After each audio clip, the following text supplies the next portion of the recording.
Ito po yung tinatawag natin na Sadyahatra Bangsamoro. Ito po yung konkretong socio-economic initiative ni President towards peace. Nandito po yung improvement in health services, livelihood, and education para sa mga MILF brothers and sisters natin dito sa Bangsamoro. Nakikita namin yung todong cooperation between the MILF brothers and sisters together with the government agencies who are part of this program.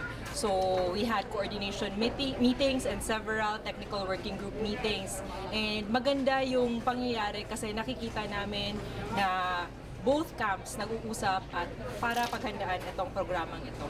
Right after the signing of the framework agreement, sinabi ni President sa lahat ng government agencies na dapat magtulong-tulong tayo at tayo yung mangunguna para mag-reach out sa mga MILF brothers and sisters natin para ituloy yung mga basic services tulad ng health, education at livelihood. Yes, this is the first time and proud na proud si Pangulong Aquino na under his administration, tayo yung mangunguna at mag-reach out sa kanila.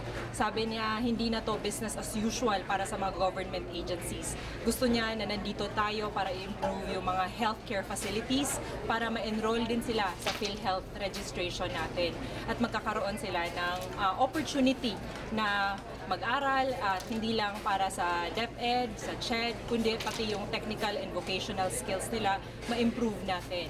And meron din tayong livelihood programs under DSWD at Department of Agriculture. Dadalaw po tayo sa iba't ibang probinsya na uupuan ng government and ng MILF. I-identify natin kung ano-ano yung mga territories under the Bangsamoro. So, doon tayo pupunta para maipaabot din natin yung serbisyo natin sa kanila. Gusto nating sabihin sa lahat ng mga Muslim brothers and sisters natin, sa mga indigenous people, pati yung mga Kristiyano, na ito na po yung simula. Hindi lang to para sa atin, but para sa mga anak natin at sa anak ng mga anak natin. This is the step towards the right direction. So, kailangan nating pagbutihin ito para makamit natin ang long-lasting and sustainable peace para sa buong Pilipinas.